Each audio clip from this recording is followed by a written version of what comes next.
하는 마음으로 샬롬 인사 나누시기 바랍니다. 샬롬. 오늘은 대강절 첫째 주일입니다. 대강절이 무엇인가? 연말연시에 바쁜 일도 많으니까 대강 보내는 절기가 대강절이 아니고, 대강절은 주님의 강림을 대망하는 절기. 성탄절의 일일까지 오늘부터 시작해서 4주간을 가리켜서 대강절이라고 합니다. 우리는 주님의 강림을 대망하며 살아가고 있습니다. 주님의 강림, 주님의 오심은 새 시제를 아우르고 있습니다. 주님은 오셨고 오시고 있고 오실 것입니다. 주님은 언제 오셨죠? 2000년 전에 초림하셨습니다. 언제 오실 것이죠? 주님은 장차 재림하실 것입니다. 뿐만 아니라 주님은 우리 삶 가운데, 내 인생 가운데 나를 찾아오고 계십니다. 주님이 오시면 내가 처한 모든 시험과 곤경 속에서 주님은 나를 끌어올려 주십니다. 내가 여호와를 기다렸더니 나의 부르짖음을 들으시사 응답하셨도다. 나를 기가 막힐 웅덩이와 수렁에서 끌어올리시고 내 발을 반 속에 두사 내 걸음을 경고케 하셨도다. 주님은 구원과 축복을 가지고 우리 삶 속에 오고 계십니다. 그래서 베드로전서 1장 13절 말씀에 그러므로 너희 마음의 허리를 동이고 근신하여 예수 그리스도의 나타나실 때 가져오실 은혜를 온전히 바랄지어다고 말씀하고 있습니다. 주님은 잠깐 후면 우리에게 오신다고 오늘 본 말씀 히브리서 10장 37절이 일러주고 있습니다. 우리 히브리서 10장 37절 말씀 같이 읽겠습니다. 시작. 잠깐 후면 오시리가 오시리니 지체하지 아니하시리라.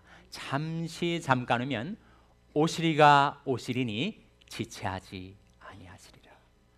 우리에게 오시는, 우리가 그토록 열망하는 구원과 축복을 들고 우리에게 찾아오시는 주님을 맞이하기 위해서 우리가 어떤 준비를 해야 할까요? 세 가지 준비가 필요합니다. 첫째는 담대함을 갖고 살아가는 삶입니다. 바로 35절이죠. 같이 읽겠습니다. 35절 말씀 시작. 그러므로 너희 담대함을 버리지 말라. 이것이 큰 상을 얻느니라. 그러므로 너희 담대함을 버리지 말라. 이것이 무엇을 얻게 해준다고요? 큰 상을 얻느니라. 우리가 담대하면 큰 상을 얻지만 담대하지 못하면 큰 상을 얻지 못한다는 말씀이죠. 담대함의 반대말은 무엇입니까? 두려움이죠. 두려움. 무엇을 두려워하면서 우리는 살아가는가? 우리는 실패를 두려워하며 살아갑니다. 내가 일에 실패하면 내 인생이 끝장나고 마는 것이 아닌가? 만사와해가 될 것이 아닌가? 실패에 대한 두려움이 우리를 묶어놓고 있습니다. 그래서 우리에게 주어질 큰 상도 우리는 잃어버리게 됩니다. 지난 추수감사절 날 가족들과 함께 영화 한 편을 봤어요. 스필버그가 감독을 한 링컨이라는 영화를 봤습니다. 링컨 이번 영화 전에도 미국에 링컨을 그리는 영화 작품들이 있었다고 하죠. 남군의 입장에서 낭만적으로 남북전쟁의 시대를 그려낸 저 유명한 Gone with the Wind, 바람과 함께 사라지다도 있고 여러 링컨의 작품들이 있지만 너무 낭만적이고 작가적인 상상력의 산물들이 많았는데 영화 평론가들은 이번 링컨 작품은 그 어느 영화보다도 링컨이라는 그 인물에 대한 사실적인 근접한 묘사였다, 그런 호평을 하고 있습니다. 링컨이야말로 정말 실패를 많이 한 사람이에요. 비즈니스도 2번 실패했습니다.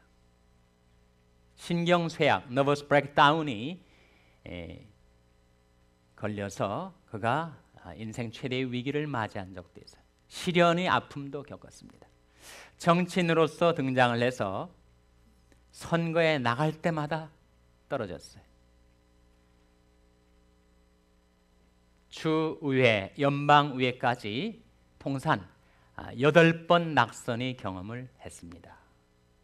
주의회에서 1번 당선하고 연방 차원에서는 2번 그가 당선을 했는데 바로 연방 하원 의원으로 그가 당선을 했었고 또 한 번이 뭘까요? 또 한 번이 대통령 당선.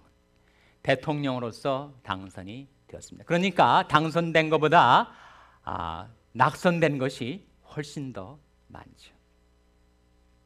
그러나 링컨은 낙심하지 아니하고 불굴의 용기로 그가 계속 도전을 했습니다.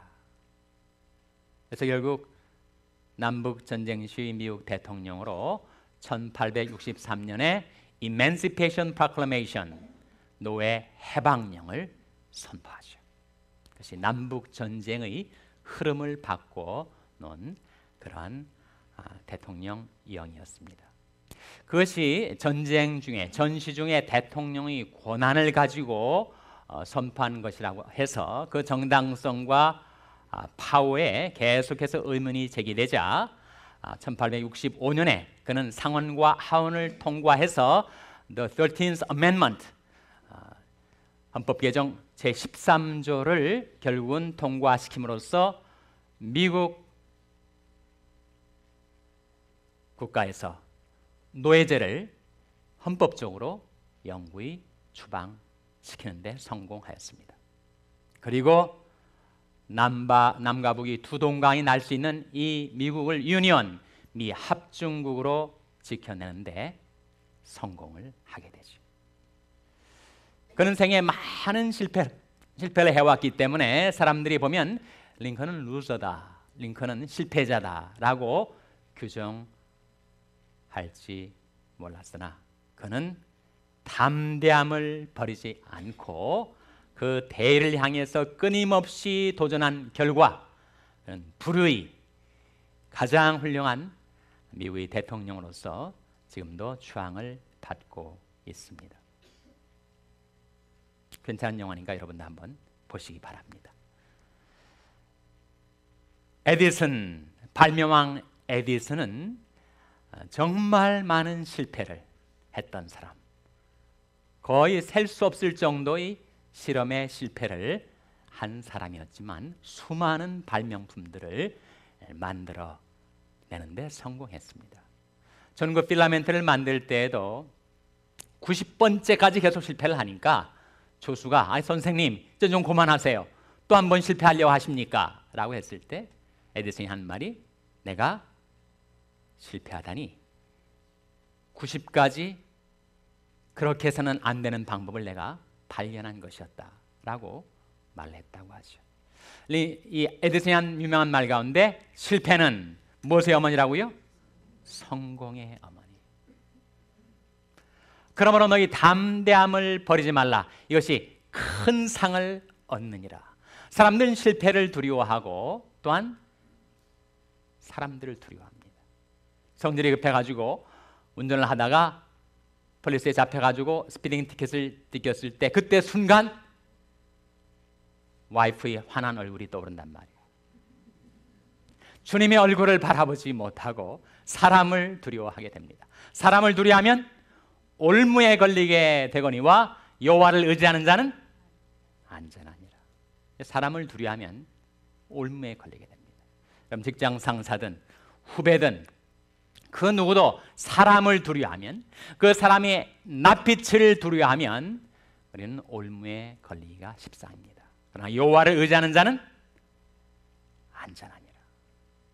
사랑 안에 두려움이 없고 온전한 사랑이 두려움을 내어 쫓나니 두려움에는 형벌이 있습니다. 두려워하는 자들은 사랑 안에서 온전히 이루지 못하였느니라. 우리 하나님의 사랑을 신뢰할 때 우리는 담대히 살아갈 수가 있습니다. 그가 친히 말씀하시기를 내가 과연 너희를 버리지 아니하고 과연 너희를 떠나지 아니하리라 하셨느니라. 그러므로 우리가 담대히 가로되 주는 나를 돕는 자신이 내가 무서워 아니하겠노라. 사람이 내게 어찌하리요. 하나님께서 출애굽 이후에 광야 생활을 하던 이스라엘 민족을 약속의 땅 가나안 땅으로 이끌어 드실 때 여호수아에게 이렇게 말씀하십니다. 여호수아 1장 9절의 말씀인데 내가 내게 명한 것이 아니냐. 마음을 강하게 하고 담대히 하라. 두려워 말며 놀라지 말라. 내가 어디로 가든지 네 하나님 나 여호와가 너와 함께 하느니라. 하나님께서 우리와 함께 하시겠다는 약속과 담대하라는 명령이 계속 함께 나오고 있습니다. 사도 바울이 고린도시에 도착했을 때 워낙 우상 숭배를 극심하게 하고 그리고 전혀 하나님을 두려워하지 않는 사람들 사이에서 그에게 많은 비방과 공격이 다가오고 있어서 그가 전전긍긍하며 마음이 무서웠었습니다. 두려운 마음을 갖고 있을 때 주님께서 밤의 환상 가운데 바울에게 나타나셔서 이렇게 말씀하시는 거예요. 두려워하지 말며 잠잠하지 말고 말하라. 내가 너와 함께 있음에 아무 사람도 너를 대적하여 해롭게 할 자가 없을 것이니 이는 이 성중에 내 백성이 많음이라. 하나님께서 이 세상 광야길을 걸어가면서 이런저런 일들로 불안해하고 근심하고 두려워하며 살아가는 우리들을 향하여 강하고 담대하라. 여호와를 바라는 너희들아. 그렇게 말씀하고 계십니다. 우리가 참 마음이 약한 존재들이에요. 의지도 박약하고 그리고 심성이 그렇게 모질질 못해서 우리는 여러 가지 일들로 마음에 근심과 두려움을 갖고 살아갑니다. 그런 우리들을 향하여 하나님께서 주시는 놀라운 약속의 말씀이 창세기 15장 1절에 나타나요. 아브라함아 두려워 말라. 난 너의 방패요 너희 지극히 큰 상급이니라 하신 말씀입니다. 믿음의 조상 아브라함의 믿음을 따라 살아가는 우리들에게도 동일한 약속이 임하고 있어요. 여러분 각자 이름을 대입해 보십시오. 아무개야 두려워 말라. 나는 너의 방패요 너의 지극히 큰 상급이니라. 여러분을 향하여 달겨드는 온갖 시험과 유혹과 비방과 공격이 있을지라도 하나님께서 나의 방패가 되어주시고 그리고 나의 지극히 큰 상급이 되어주신다는 거예요. 비록 내가 이 일에 실패할지 몰라도 그러나 하나님은 여전히 나의 지극히 크신 상급으로 나와 함께 계시기 때문에 우리가 담대함을 잃지 않을 수가 있다는 거예요. 그러므로 너희 담대함을 버리지 말라. 이것이 큰 상을 얻느니라 하신 말씀대로 하나님을 의뢰하고 마음을 강하게 하고 극히 담대하여 살아가는 가운데 하나님께로부터 큰 상을 받게 되시기를 주님의 이름으로 축원합니다. 둘째로 우리에게 찾아오시는 나의 주님을 맞이하기 위해서 내게 필요한 것이 있는데 바로 그것은 인내입니다. 36절 같이 읽겠습니다. 36절 말씀 같이 읽겠습니다. 시작. 너에게 인내가 필요함은 너희가 하나님의 뜻을 행한 후에 약속을 받기 위함이라. 너에게 인내가 필요함은 너희가 하나님의 뜻을 행한 후에 무엇을 받기 위함이라고요? 약속을 받기 위함이라. 조금만 더 인내했더라면 약속을 받을 수가 있었을 터인데 참지 못하고 견디지 못해서 약속을 놓쳐버리는 경우가 우리에게 있습니다. 고지가 바로 저긴데 예서 말수는 없는 거죠. 특별히 한국 사람들이 이 인내에 취약합니다. 급한 성질이 한국 사람에 대한 이런 묘사가 있어요. 코스코나 슈퍼마켓에서 짧은 줄을 찾아서 동분서주하는 사람, 한국 사람. 컵라면에 물을 붓고 3분을 못 참아가지고 계속 젓가락으로 뒤적이는 사람. 수업종 울리기도 전에 가방부터 챙기는 학생, 고기가 다 익었는지 쉴 새 없이 뒤집어서 확인해 보는 사람, 상대방이 통화 중인데 전화 안 받는다고 계속 전화하는 사람, 전자레인지에 동작 버튼을 누르고 돌아가는 접시를 이렇게 들여다보고 있는 사람. 한국 사람이란 말이에요. 한국 사람은 그래서 인내를 구할 때도 이렇게 구한다는 거예요. 하나님, 제게 인내를 주시옵소서. 당장 주시옵소서. 인내라는 말이 휘포모네입니다. 휘포는 아래란 말이고 모네는 머물다란 뜻이에요. 그러니까 무언가 아래에 계속 머물고 있는 것, 견디고 있는 것, 버티고 있는 것이 인내인데, 무엇 아래 그렇게 머물러 있는 걸까요? 주님의 멍에 아래. 왜 유독 나에게만 이런 곤경, 이런 시련이 다가오는 것일까? 그것은 주님께서 나를 유독 사랑하셔서 내게 주어주신 멍에 때문이라는 거죠. 야고보서 1장 2절에서 4절의 말씀에, 형제들아, 너희가 여러 가지 시험을 만나거든 온전히 기쁘게 여기라. 이는 너의 믿음의 시련이 인내를 만들어낸 줄 너희가 알미라. 인내를 온전히 이루라. 이는 너희로 온전하고 구비하여 조금도 부족함이 없게 하려 함이라.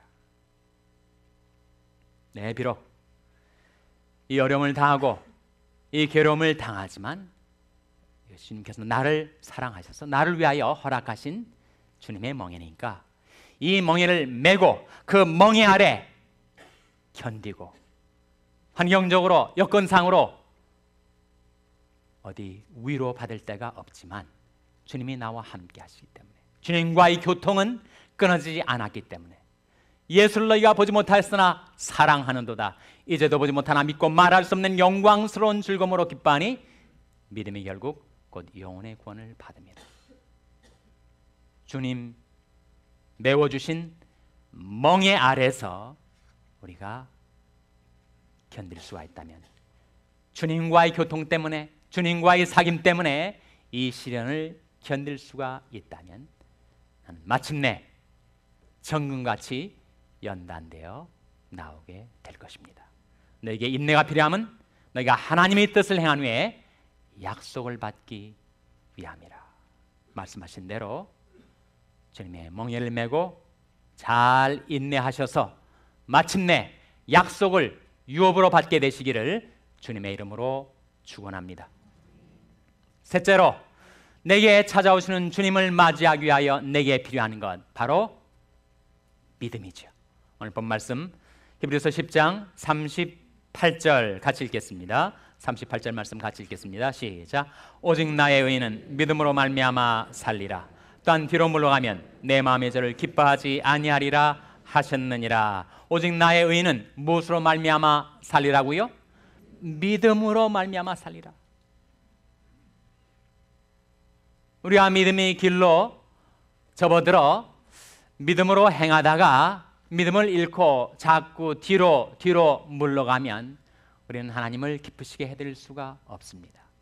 우리는 뒤로 물러가 침륜에 빠질 자가 아니요 오직 영혼을 구원함에 이르는 믿음을 가진 자니라 하셨는데, 침륜이 뭐예요? 침륜이 침몰을 말합니다. 우리가 타고 가는 믿음의 배가 계속 항진을 거듭하지 못하고 시련과 역경 앞에서 후진을 하기 시작하면 우리는 침륜에 빠진다는 거예요. 침몰하게 된다는 것입니다. 우리는 뒤로 물러가 침륜에 빠질 자가 아니요 오직 영혼을 구원함에 이르는 믿음을 가진 자니라. 그런데 여러분 어떻습니까? 믿음을 갖고 살라 하시는 말씀인데, 믿음을 갖고 산다는 것이 구체적으로 뭘 말하는 걸까요, 여러분? 도대체 한 사람이 믿음 갖고 사는지 믿음 안 갖고 사는지 어떻게 분별할 수가 있습니까? 믿음을 갖고 산다는 것은 어떻게 살아간다는 것을 의미할까요?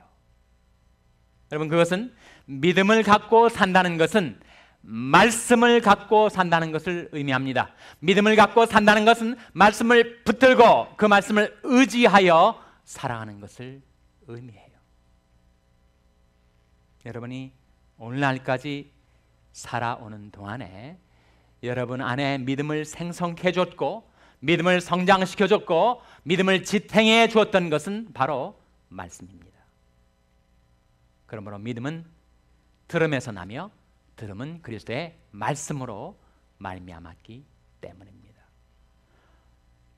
여러분이 오늘 대강절 첫 주일 예배에 참석할 때까지 연약한 나의 심령과 믿음을 지탱해 주기 위해서 하나님께서 여러분의 마음, 여러분의 삶 속에 보내셨던 하나님의 말씀들이 있었을 겁니다. 비록 소수라 할지라도 제게도 있어요.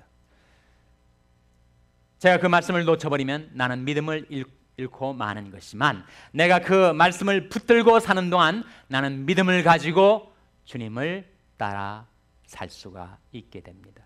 그래서 매일 아침마다 개인적으로 하나님 앞에 경배를 드린 다음에 저는 그 말씀을 하나님 앞에 스스로에게 낭송하여 들리는 말씀이 있어요.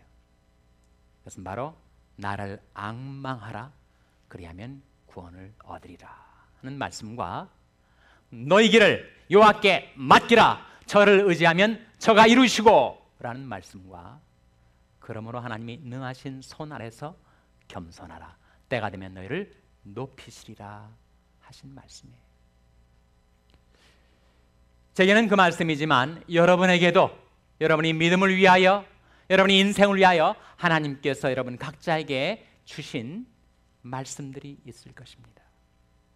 그 말씀을 잊어버리지 않고, 그 말씀을 잃어버리지 않고, 그 말씀을 놓쳐버리지 않고, 그 말씀을 붙들고 그 말씀을 의지해서 사는 것이 바로 믿음으로 사는 것이란 말입니다.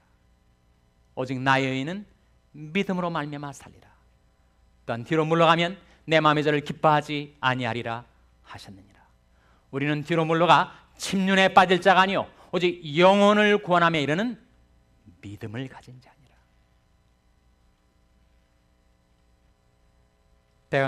대강절 첫 주를 맞아서 하나님 앞에 예배드려 나온 여러분, 여러분이 삶 속에 구원과 축복을 들고 찾아오시는 우리 주님을 맞이하기 위하여 우리에게 필요한 세 가지.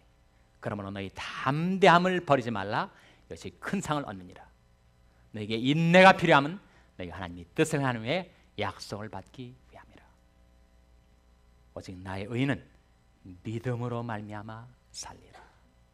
그렇게 담대함과 인내와 믿음으로 여러분의 삶 속에 찾아오시는 주님을 맞이하게 되시기를 주님의 이름으로 축원합니다. 기도하시겠습니다.